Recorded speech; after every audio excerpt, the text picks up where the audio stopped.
Hey guys, welcome to Up the Coast with Alex and Britt. And we are officially 3 weeks into the 2026 softball season, and things are really starting to heat up.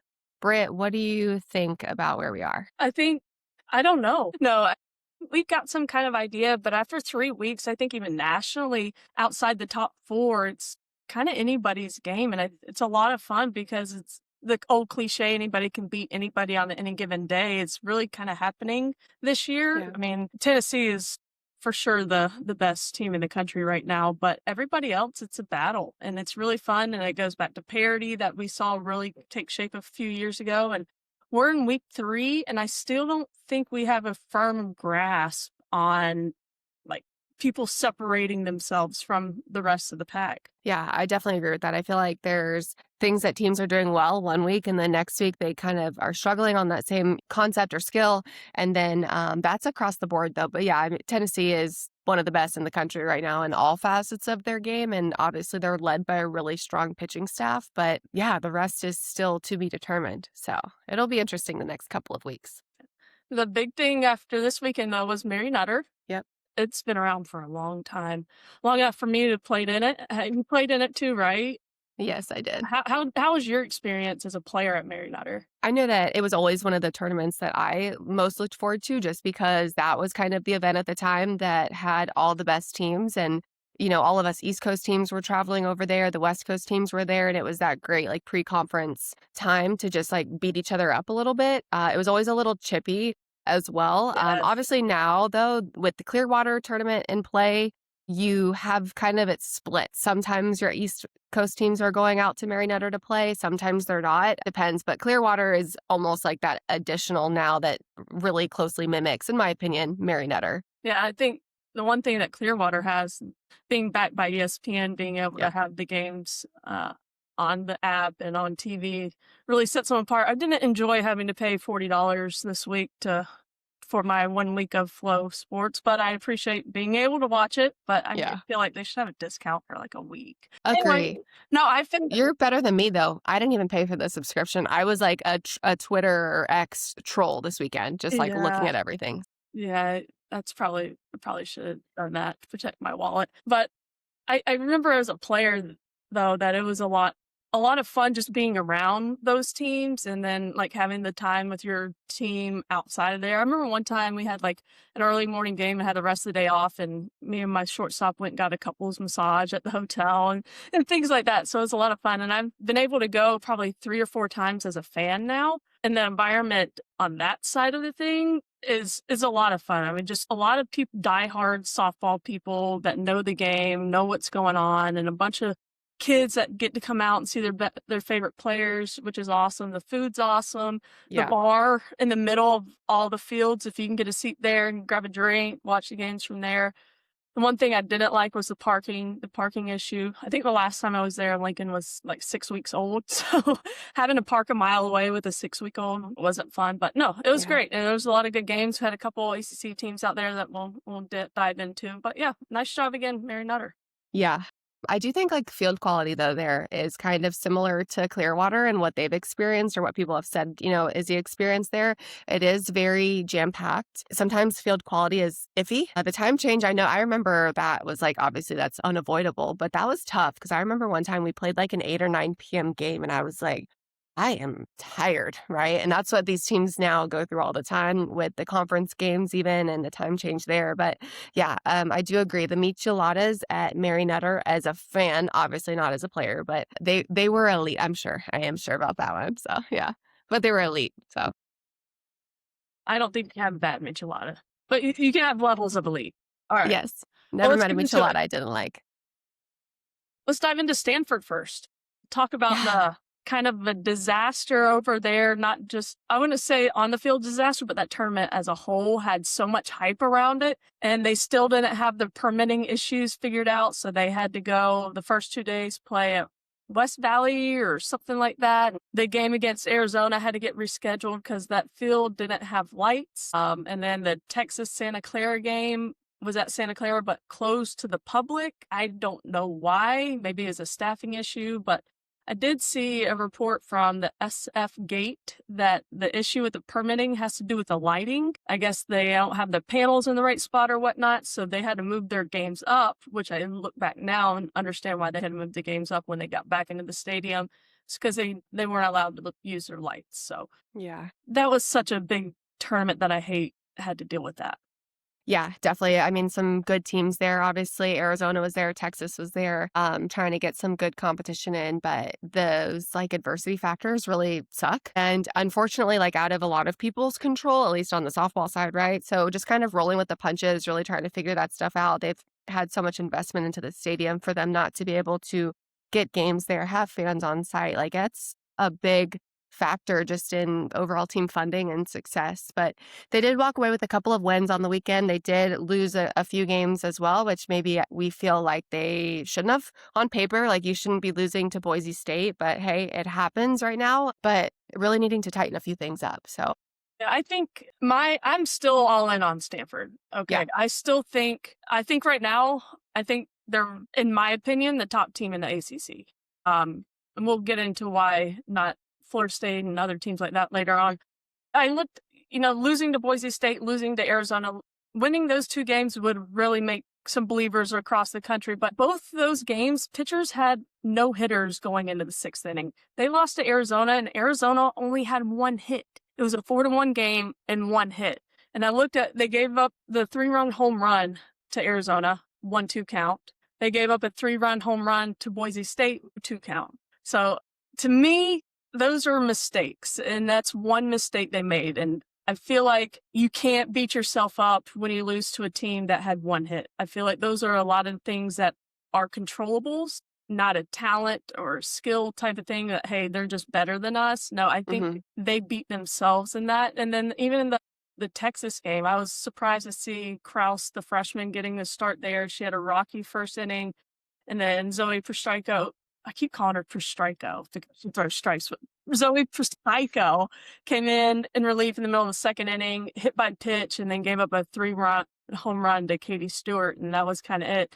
They had a late inning rally there against the defending national champion. So I think Stanford's a lot better than what their record shows. Those 2 pitches and pitchers counts that they needed to have back. But what do you think? No, I agree. I think that sometimes it just happens, right? You're going to make one mistake on the side of either side, really. And as a hitter, you miss pitches all the time. And as a pitcher, though, you pay. And I think the pay is a little bit more damaging. It can change a game a lot more, right? Because we know as hitters, like that's what we're waiting for. We're waiting for the one mistake. And we just hope that whoever's at bat, like, doesn't miss that chance. I do think in their loss against Boise State, though, like you look at the pitching and it wasn't one pitch, it was a lot of pitches. They walked 8 batters, and it's hard to win a game when you walk that many people. Like we talk all the time. I wish I had like an actual statistic, and I will try to find one. But when I'm calling games, like the amount of times those runs score, whether they're leadoff people on base in general, however they get on, or just the free passes, the walks, the hit by pitches, the errors, the likelihood and,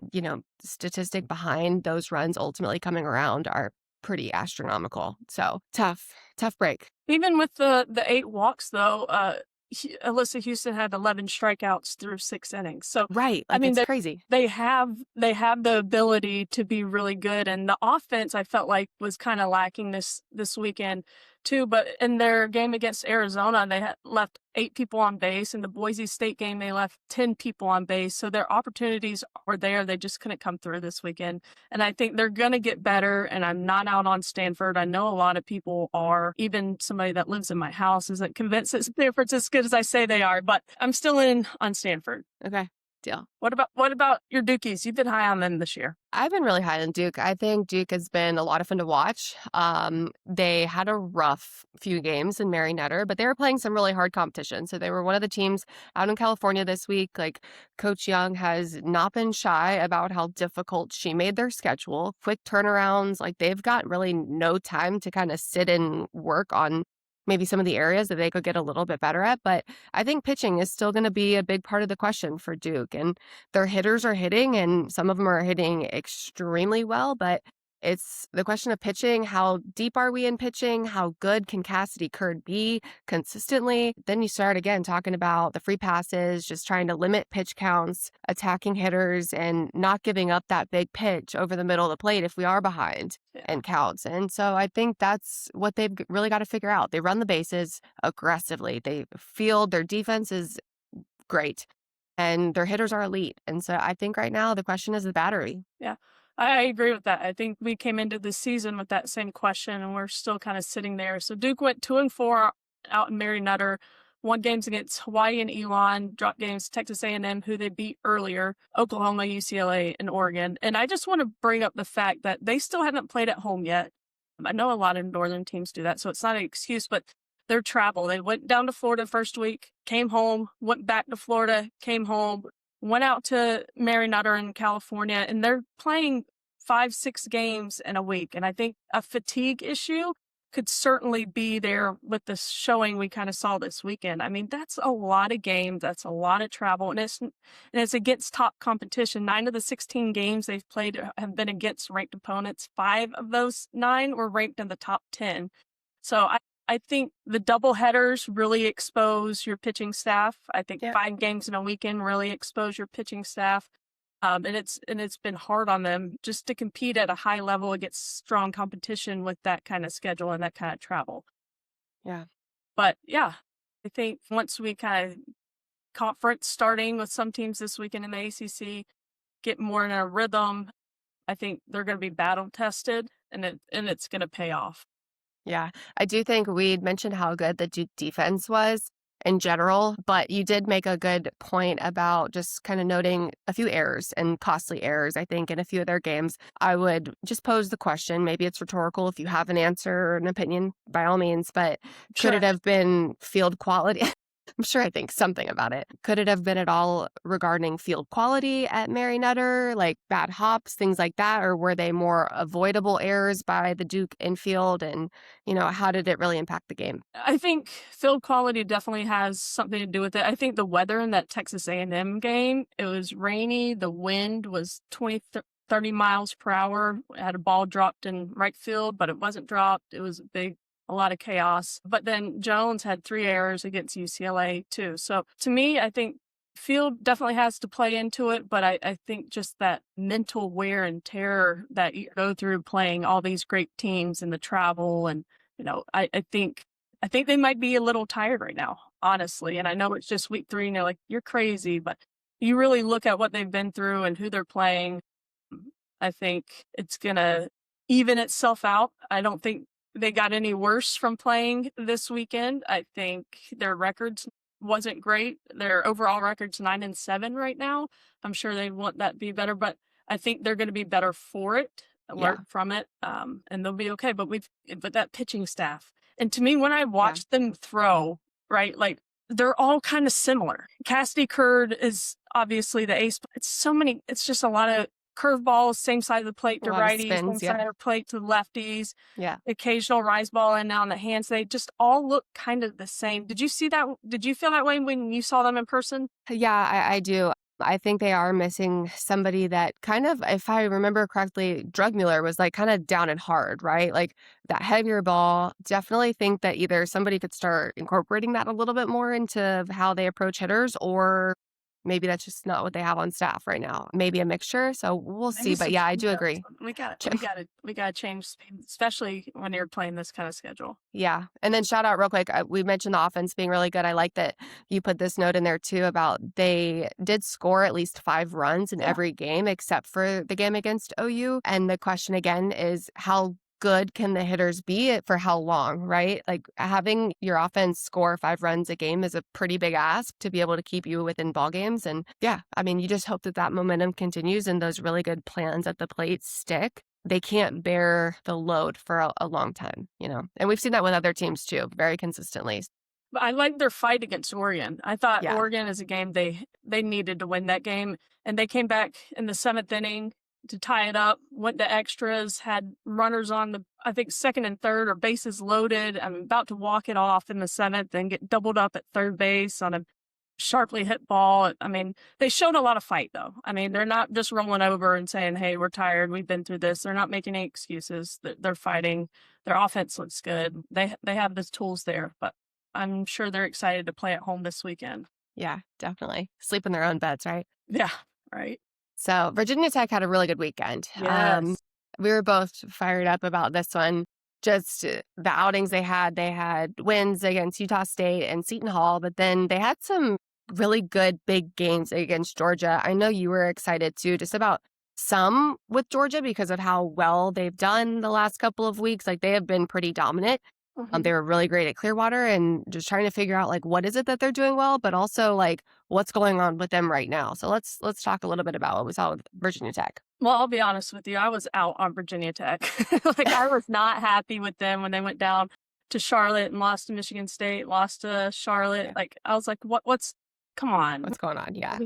We can't be doing this right now. And then going down to Georgia and taking 2 games handedly from the Bulldogs, like you mentioned, people were talking high on Georgia and how well they're Yeah. playing, how well they're swinging it.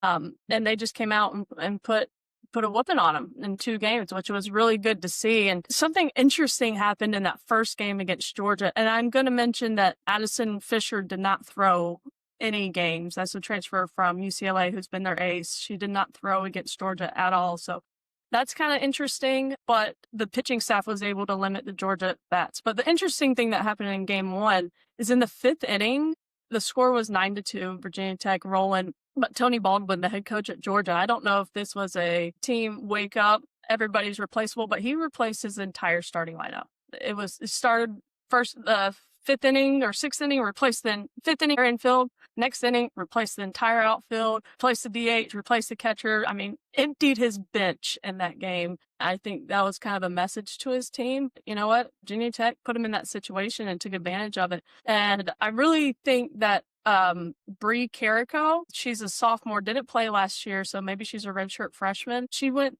5 innings against Georgia, only gave up 1 hit. She's currently 3-0 with a .77 ERA and 27 innings pitched. And Emma Mazzarone's the number 1, but Bree Carrico we haven't talked about at all. And she came out with a good performance. And I think that offensively, they came around. Bree Abramovich, Zoe Yeager, Jordan Lynch, all producing. One name, Chatfield. Well, she's batting over 300, but we just haven't seen her break out like we did last year. So they still have that piece coming through.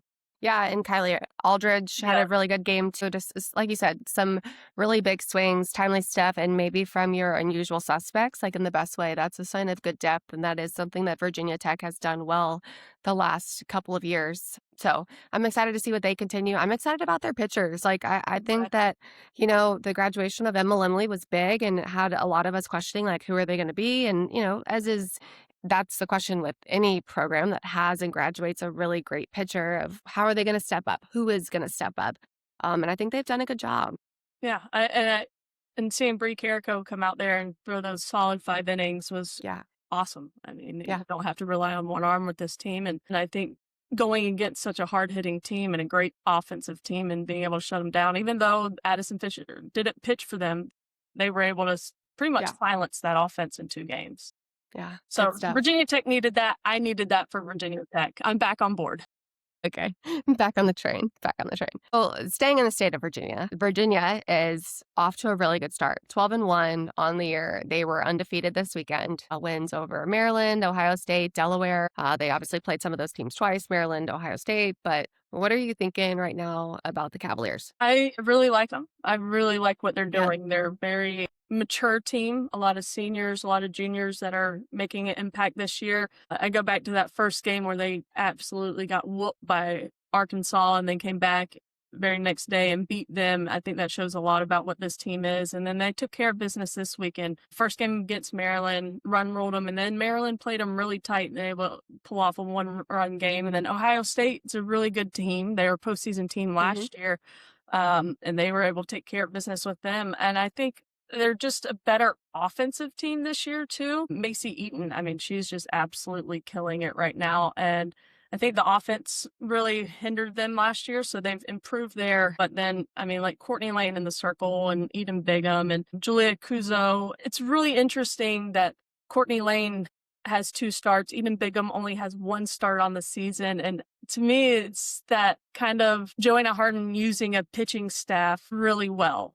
Mm-hmm. The only complete game they've thrown was against Arkansas, where Courtney Lane beat them. Besides that, they're going 2 innings, bringing in multiple pitchers, even when they're not in trouble before they get in trouble.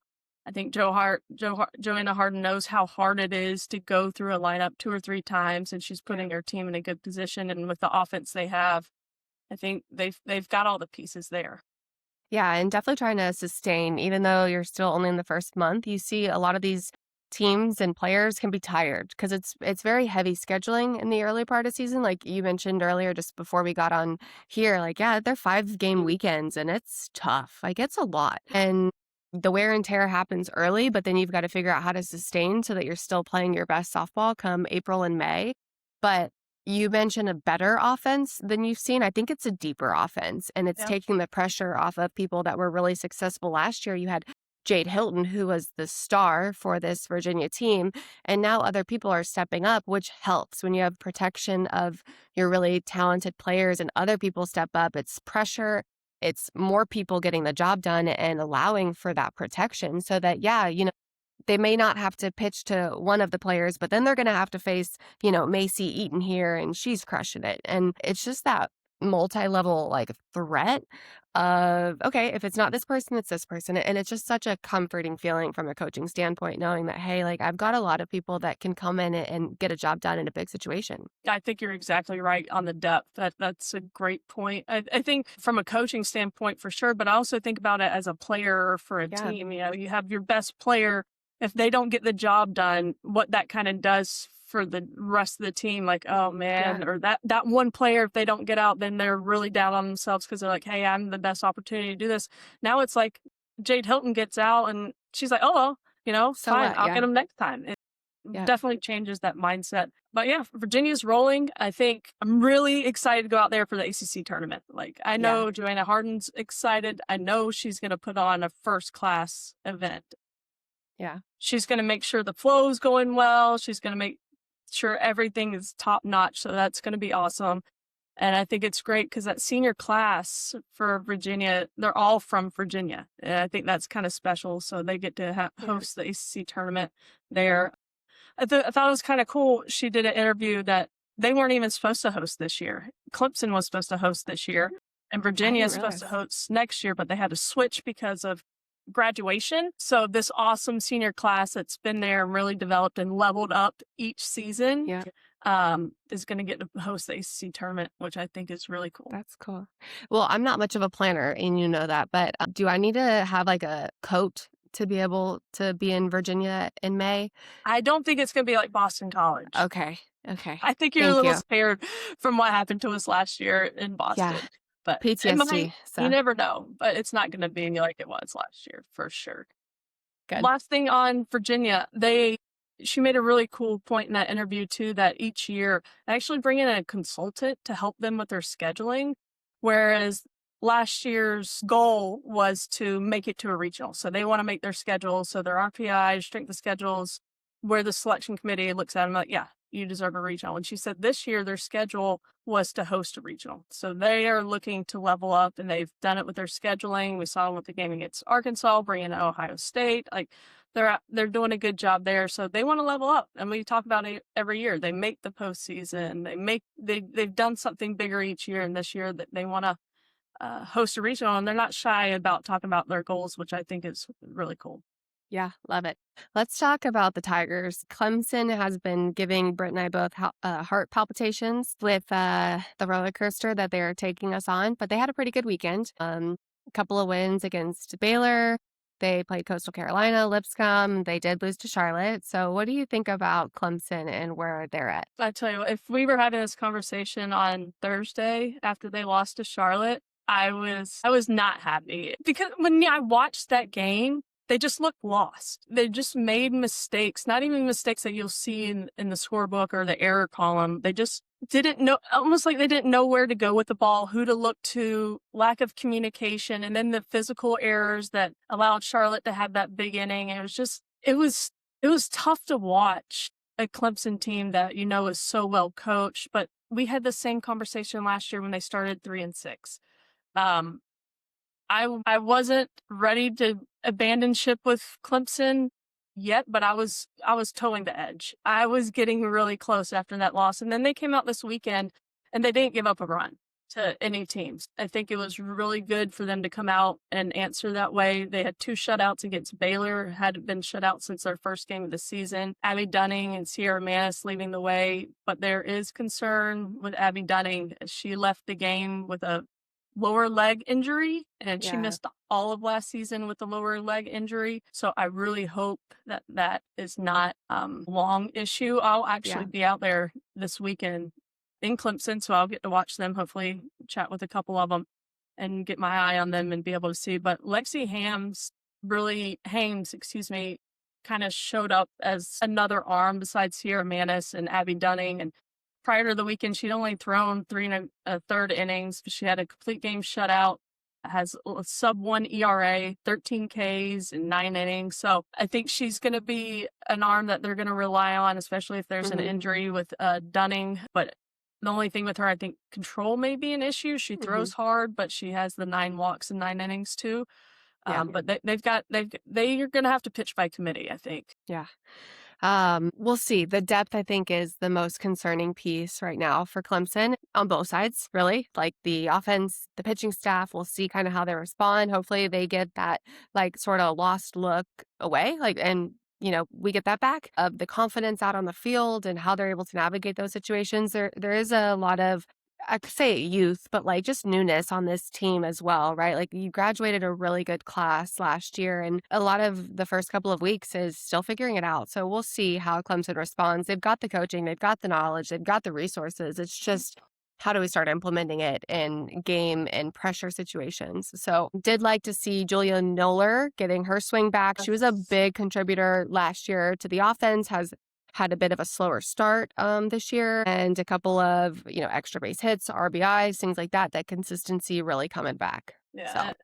Marion Collins went off this weekend too.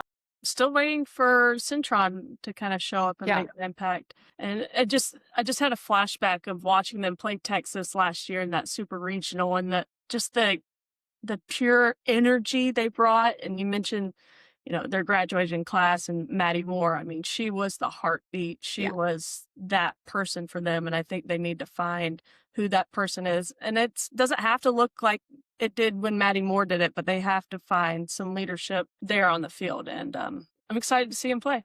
Yeah. It'll be fun this weekend. Agree. Let's talk about the Knolls. So in Tallahassee, they hosted several teams, another tournament, and they were 4-2 on the weekend. They played Louisiana Lafayette. They played Elon. They played Dartmouth. They lost twice to Alabama. They won all the other games. Like they almost run ruled every other game as far as I can remember. Interesting, right? Yeah, I think everybody had Florida State, Alabama circled because I think Yeah. Alabama's exceeding expectations for this season. I don't think a lot of people had a lot of high hopes for them to do extremely well, and they're undefeated right now, and Florida State playing so well. So that was a marquee matchup, and Alabama took advantage of mistakes.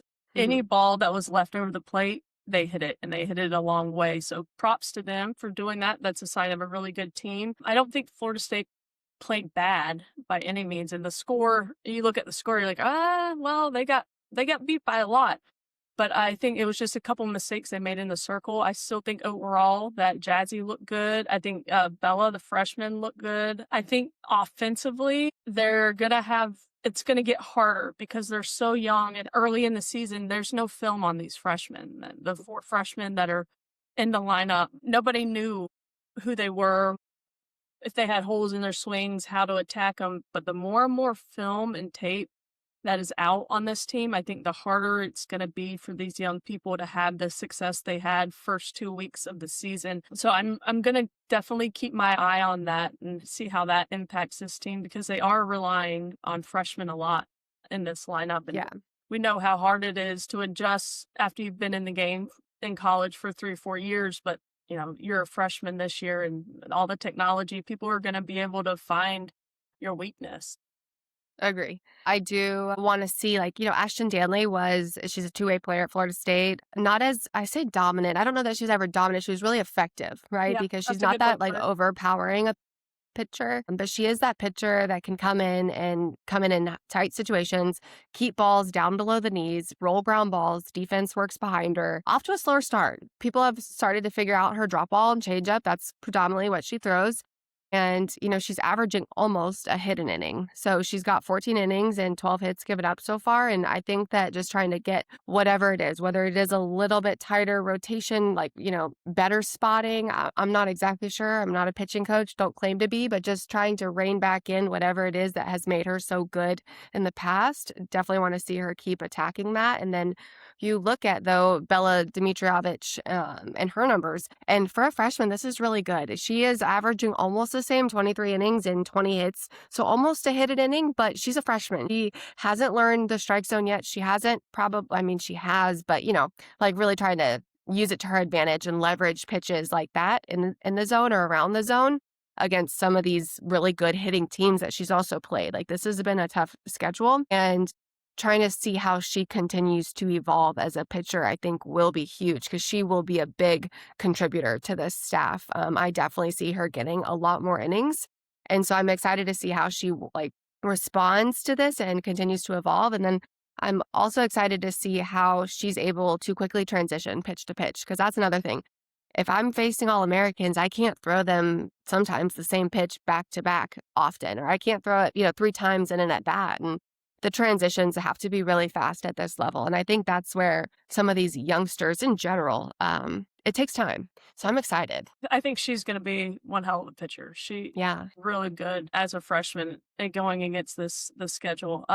Some good thing, Kennedy Harp, we saw her back, had some at bats early. Yeah. In the weekend, and then was out there on Sunday. Torres went out with an injury. She's in concussion protocol. And there are so many times in the games against Alabama where things would happen and they get some runners on and be a big situation, top of the lineup. You're like, yeah, Issa Torres, no, she's out. And it was a freshman, Marin Heller, who's a heck of a ball player. But in that kind of situation against a top 10 team where you need that big hit, it's a lot to ask when, that could have been Issa Torres, where she just thrives in those moments. So injury, definitely not an excuse, but definitely something to note, to take into consideration with the 2 drop games to Alabama. Yeah, you have to. She's hitting 500, Torres. Like, she's that girl. So, yeah. Well, they'll turn it around. Yeah. There's a lot of learning, a lot of development still left to do with Florida State. Yeah. They were ranked, I saw, in the Softball American poll, not in the D1 poll. I haven't seen the other ones. And some people are like, they haven't played anybody. And I'm one of those people. I know they haven't played anybody, but when you're outscoring your opponents 151-16 and you haven't lost, and I think there's only 5 undefeated teams left in the entire nation that haven't lost, I think they deserve a little bit of credit. They're 14-0 this weekend. And I'm going to read the names of who they played. They played Radford, App State, Princeton, Rider, and North Carolina Central 2 times. They had 50 runs, 13 home runs, 22 extra base hits. And yeah, that's how you should play against teams that you're supposed to beat, right? So they're playing like that. They did have to go to extras with App, who I think is probably the best team they've played this season, but they were able to walk it off with a big, of course, home run by Emily Leggett. But, I'm disappointed that they're not playing better competition because we don't really know, but they're taking care of business, right? Yeah. They're crushing it. Like you said, it's one thing, the level of competition is what it is, but they still have to handle their business. They still have to hit. They still have to do all the things. And they're doing that. So I don't think they deserve much criticism. I mean, especially the players, like, you can't control who you play. It is what it is. Now I'm excited as they do get into conference soon and play better competition. I'm excited to see how they respond, because regardless of the opponents, the numbers they are putting up are insane. You've got, and we'll get into her more, but Emily Leggett is hitting over 600. Like that, what? Like, mind-blowing, right? And then you've got Sanaa Thompson over 500. You've got 3 people over 500. You've got 1 hitting in or 2 hitting in the 4s. My point is, like, that's hard to do regardless at this level. Like, we all know we would play a random mid-major and a midweek, and next thing you know, you'd find yourself like 0 for 3 because it's harder to hit sometimes, like, not as consistent, dominant pitching when you have to be patient, when you have to be selective, the pitch discipline, like all the things, it's sometimes harder. So what they were doing is great. I thought you made a really good point of what's going to happen when they get into conference and play better competition, because right now you watch them, they're exciting, they're on this high. I mean, they are high. And why wouldn't you be, right? But how are they going to handle it when those numbers start to come down to reality? How are they going to handle some kind of, defeat? Because they're not going to go undefeated, right? Nobody goes undefeated. Maybe they do this year, but is it going to turn into a roller coaster? Are we only going to act this way when we're winning and hitting 50 home runs in a weekend? Or how are we going to be in a 1-0 ball game? Like, how are they going to react to that kind of stuff? And that's why pre-conference games against great competition is really good for your team. So you can learn how to deal with that, how you can stay consistent. Because honestly, I think they may be too high right now. Yeah. I saw a lot of emotion in the circle too, especially on like pitches off the plate, but close, called a ball, a lot of animation. Be cocky, that's fine, but we've got to find that middle ground. And I hope that when they do have some challenges that they don't just drop off and then have to build back up. I want to find that consistency. Yeah, they are top 5 in the country, though, and team batting average hitting over 440. They're number 4, at least, well, they were. They might even be higher now because there was 33 home runs when the stats were taken from an NCAA perspective. They've got 35 on the year, and they're top 5 in runs, over 140 runs. It's impressive what they're doing nonetheless. So glad to see them in a couple polls. Okay, so those are our top teams. We got some shout outs to give. Yeah. Over at Louisville, who I think Holly April got a contract extension, and I think people look at Louisville and not see a ton of success there recently, but they're playing really good ball right now. Alyssa Zabala is crushing it as she has in the past, and I think a contract extension is definitely warranted for Holly April, because think about the players that she's brought in that have left. Shar Lorenz right now down at LSU, and Corby Otis went to Florida, but she's a great recruiter. Yeah. I think it's a Holly April problem at Louisville. I think it's a Louisville problem in what they invest into the school, into their women's programs, and in the softball, to be honest with you. I completely agree with that. I mean, you said it best, so I'm just going to go mic drop and let you roll with it because, you're spot on there. If coach can get them there, it's a deeper problem, I think. Absolutely. Steve Singleton, congratulations on your first ejection as a head coach. I'm not sure if you saw it, but it was a hit by pitch where they called the girl back. One of the Cal players looked like she leaned into it a bit, but he didn't like it. So fired He up. fought for it. We saw that at Texas too under Mike White. So congrats on that. And then a couple win milestones. Just Alistair, her 300th win at Stanford. Thought this was a really cool note. It was her 620th total win at Stanford as a head coach, player, assistant coach. So she is definitely leaving her mark there. And then Joanna Harden, her 300th win as a head coach. So congratulations, all coaches. And then got to give a little shout out to Georgia Tech. One of the things they've done well the last few years is swing it, and they're still swinging it. They're top 5 in the country with hits right now. So just swinging the big bats. Want to see them continue to just go out there, fight, compete, kick, scratch, claw. We always joke, but that's what you got to do to win ball games. And I'm excited to see how they fare the next couple of weeks. We'll actually get to see them play tomorrow. Amazing. Yeah, we're going to take a little road trip before we head up to Clemson. Very cool. State plays there tomorrow. It was supposed to be on ACC Network, but it got pulled. I'll tell you more about that when we're off here, but you can still watch it on the app. So yeah, watch Georgia Tech, Mississippi State tomorrow.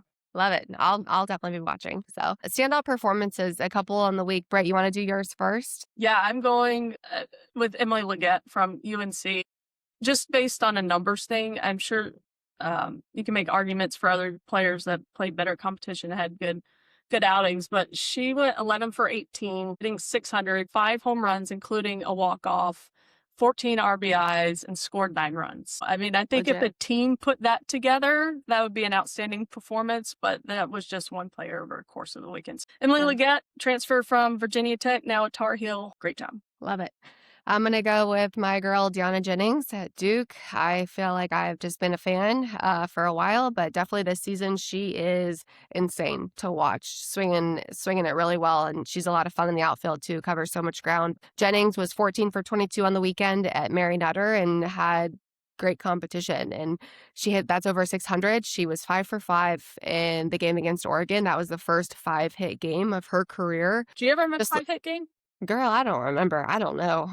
I know I I'd have didn't. to. There's no way I I was like, would. I'm sure I didn't either, but I don't know. So That's incredible. really good stuff. Yeah, and then she's hitting over 550 on this season too. So like just And think insane about the what she's doing. competition.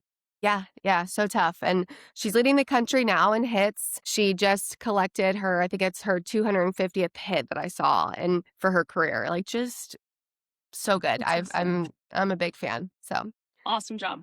yep, Good job. So you want to go into BS or no BS with AP? let's do it. All right. Yeah. So some things that I saw, heard around the softball world this past week. I'm going to ask Alex, is it BS or no BS? Because she knows all and has a great BS detector. Okay.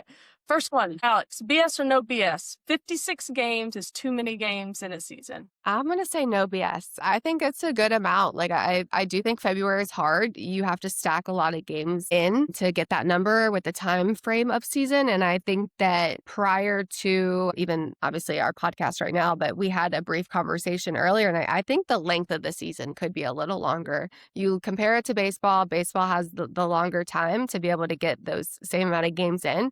And I think you'd mentioned that their season's like two weeks longer, technically. Comparable in games, but I think that could be a big difference maker. We've seen glimpses of change at the World Series and the length of time allowed to compete there, but I don't know, maybe we have that conversation about regular season too. So No you BS. want to keep the 56 games, but I think so. let's have a longer time to play them.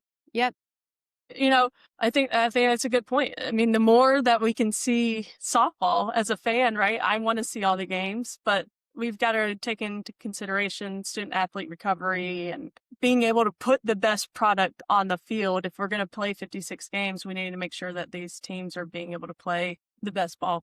Okay, number 2, Alex, BS or no BS? Teams cannot recover from a slow start through the month of February. BS or no BS? BS. I think the February time is just about figuring it out, information collection, and getting that stuff kind of hammered out through the next couple of weeks. So they can absolutely recover. I'm saying BS. Yeah, we saw that with the Clemson last year, 3-6 start, made it super regionals, almost to the World Series. And finally, the first week of February is the perfect time to start the softball season. BS or no BS? I'm going to say no BS. I think that the northern teams struggle to get home games in because of the time frame and it's cold, but hit the road, get the warm weather, and then if we could prolong the season a little bit, that would be nice so that they can tack on those, home games at the end when it's nice and warm where they are. So I'm going to say no BS, but I am going to say we should have the longer season and that would help them out. So I like it. I like it. yeah. All right, last thing. What are we most excited to watch this week?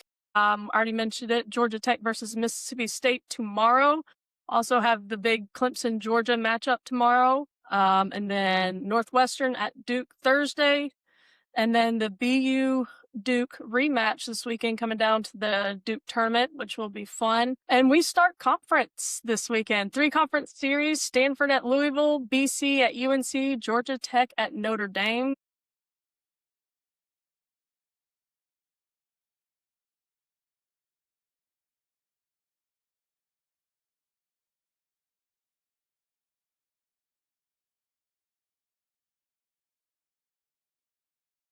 Yeah.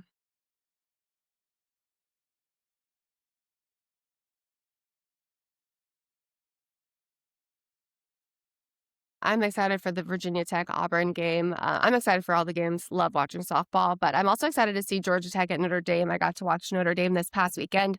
They had a tough weekend in Florida. So I'm excited to see how they bounce back because they were like glimpses of so much potential, right? But actual execution has to happen. And then Georgia Tech, knowing just how well they're swinging the bats, I'm excited to see how that one plays out.